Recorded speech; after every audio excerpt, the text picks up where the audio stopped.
I didn't come up with it, but you can be a thermostat or a barometer, right? That's a good one.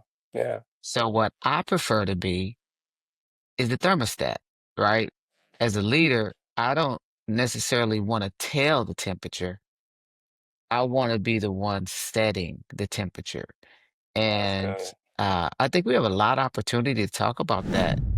Welcome to Leadership Sovereignty. I'm your host, Terry Baylor, along with Ralph Owens. On today's show, we'll discuss how EQ, emotional quotient, can impact your leadership, teamwork, and career success.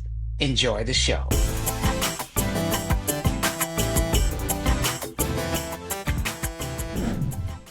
And we are live. Hello, world. Welcome to another episode of Leadership Sovereignty. Terry, how you feeling today? Good morning, everybody. Let's get to it. All right. All right. We are in episode 4 of how emotional intelligence can transform your leadership. In this episode, we're going to talk about emotional intelligence in the workplace. So, our first topic is emotional intelligence in leadership. So when we talk about leadership, you can't miss the importance of emotional intelligence for leaders. One of the things that come to mind for me is it's essential to lead the people that you are that you are leading, right? In order for you to be a good leader, as your emotional intelligence develops, you connect better with them. I mean, what comes to mind for you, Terry, on that? I'll say this, right? There's a saying that I like to use. I didn't come up with it, but you can be a thermostat or a barometer, right? That's a good one. Yeah. So what I prefer to be is the thermostat, right? As a leader, I don't necessarily want to tell the temperature. I want to be the one setting the temperature. That's And good. I think we have a lot of opportunity to talk about that in terms of where we are today, where culture is, all the influences that we have, right? There's so many things vying for our attention. And are we basically allowing those things to set our barometer, right? How do you start your morning, right? There's so many, there's a lot in there. It's a lot in there. Yeah. Yeah, that's good. That's really good. Really good. So how do we create a positive and supportive work environment, with EQ? I mean, what comes to mind for you there, Terry, when you get that question?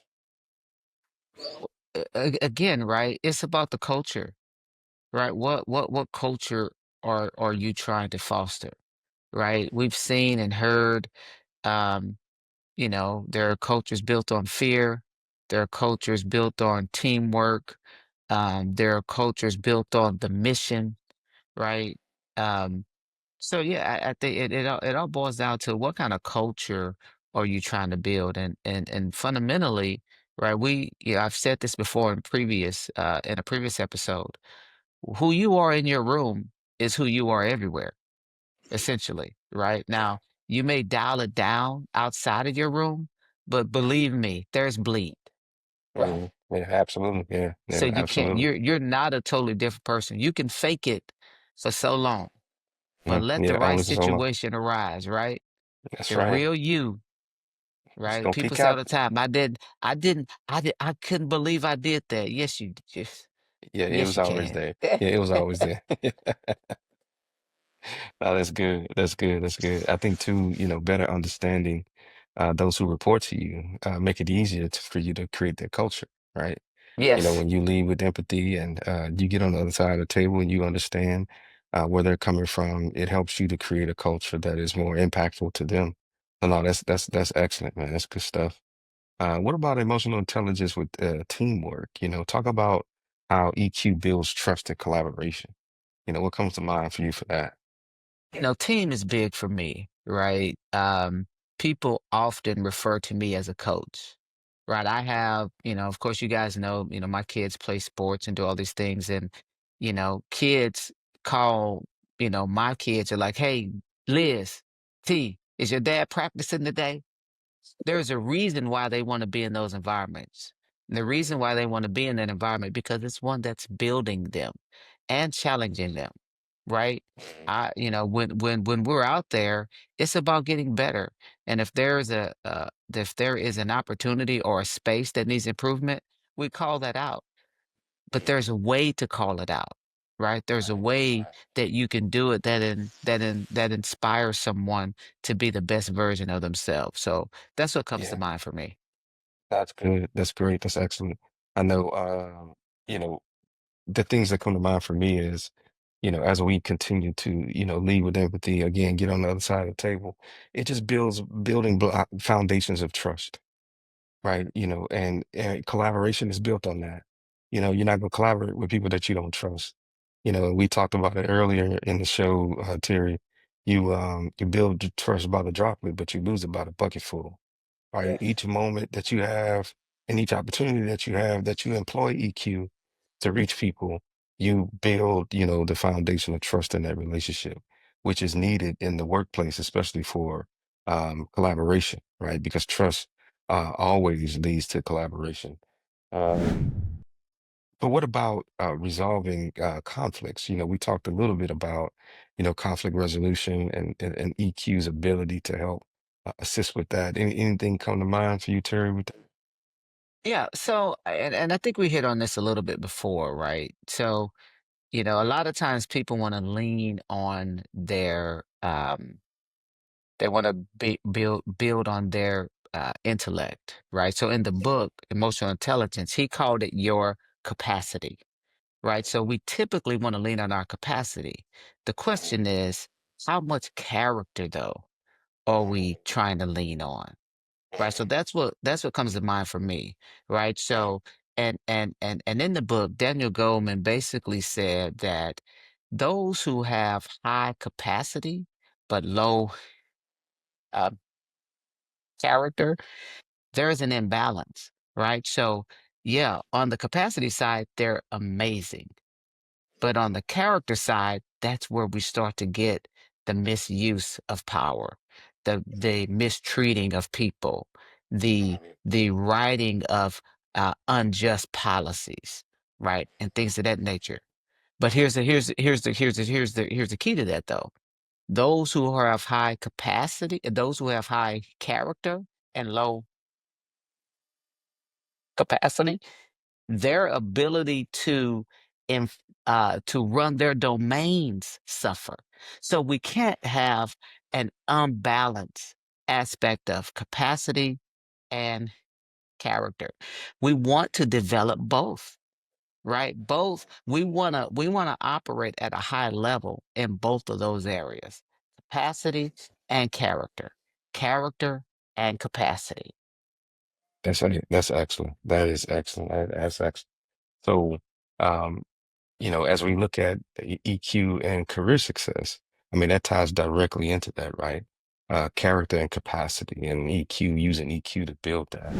Um, so, as we talk about the impact of emotional intelligence on job performance, I mean, one of the things that comes to mind for me is that EQ will help you feel more fulfilled in your job, right? Yes. Because you make more meaningful connections with the people that you're actually working with, um, instead of you always trying to figure out or be in opposition with people. Now that you're being able to make connections with them, you can actually lead them, right? You can actually influence. We talked about what is leadership. Leadership is influence. You can actually influence them. But what comes to mind for you, Terry, when you talk about emotional intelligence specific to job performance? Yeah, I love this area, right? A lot of times, you know, the first thing that came to mind for me was Game of Thrones, right? We going to work like it's Game of Thrones, right? We we Right. we go into work like it's Big Brother, right? Alliances and Yeah. all the things that happen there, right? And we understand that anytime you have people in a scenario, right, you're going to have the politics of life, right? You can't get around that. Is that our main goal and focus though, right? So I want to introduce another book, and we talked about this in the past too, right? So Bill George, I love his story. Look him up. He was a CEO. Well, I want to say Mantronics, if I'm calling the right corporation, but he did some amazing stuff with it, right? It took it from a 4 billion company to an $8 billion company. Anyway, then I also want to, because these guys kind of have a very similar uh, approach. The owner of Starbucks, right? And so basically, what they're talking about is your life influences are going to impact how you see the world. So how does that tie into um, my career success? It means everything because Yeah. basically what they're saying is your core drivers come from your life experiences. So what I want to encourage everyone to do is look back at your story, right? And how you see yourself in your story is how your story plays out.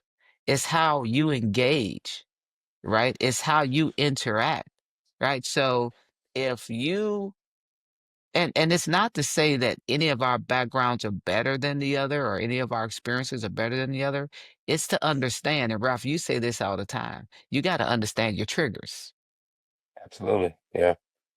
So right? important. So Yeah. so let's be real candid. If you're in a situation that wasn't very trusting, then that means you're going to have to pay a little bit more attention to how you interact, with folks. Me and my wife was just having a conversation the other day, and we were discussing a person, and my wife was like, it was something about the person I just couldn't put my finger on it. And I said, I already know.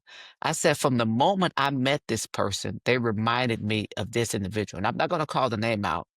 And when I said it to my wife, she was like, yes, because all the words sound right, Uh, but they're disconnected from the person because it just seems like they are like it's like AI. It's like someone fed them the information in and then they just regurgitated it back out, right? We've all used AI. You know how sometimes you put a prompt in AI and it just comes back with this thorough answer, no personality, right? No character, no mhm. feel or Uh, human nature.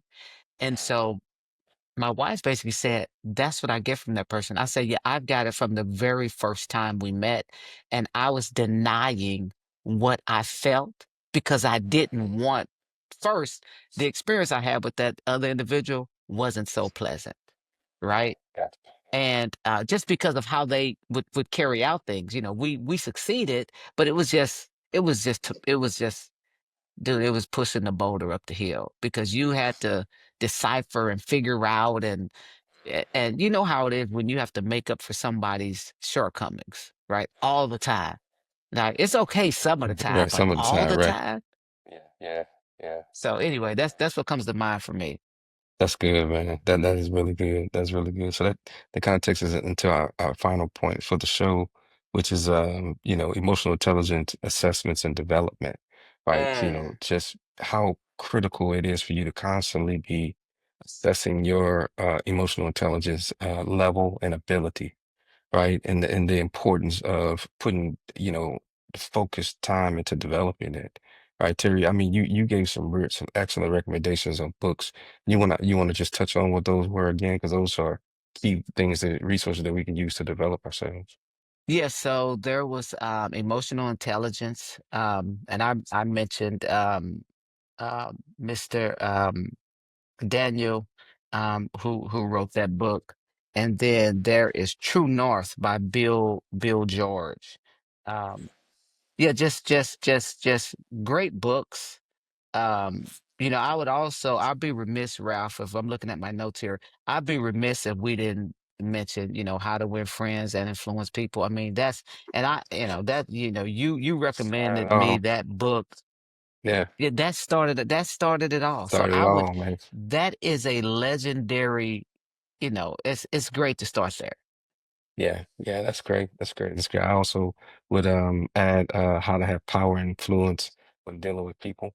The author's name escapes me right now, but it was another great book that'll help you develop your emotional intelligence. But yeah, no, this is good. This is good. This is great. Um, episode 4, and we are looking forward to our final episode in this series, episode 5, where we'll talk about emotional intelligence for personal growth. Until next time, thank you for tuning in, and God bless, and we will see you on the next one. All right, Ralph. Hey, man, you did a great job on the road, bro. I love it. I love it. Technology at its best. At its best. Take Talk care. next week. Bye. Thank you for listening to the Leadership Sovereignty Podcast. If this content blessed or helped you in any kind of way, support us today by subscribing to our YouTube channel, clicking the like button for this episode, and sharing this content with others that you think it will help. Until next time, stay safe, peace, and blessings.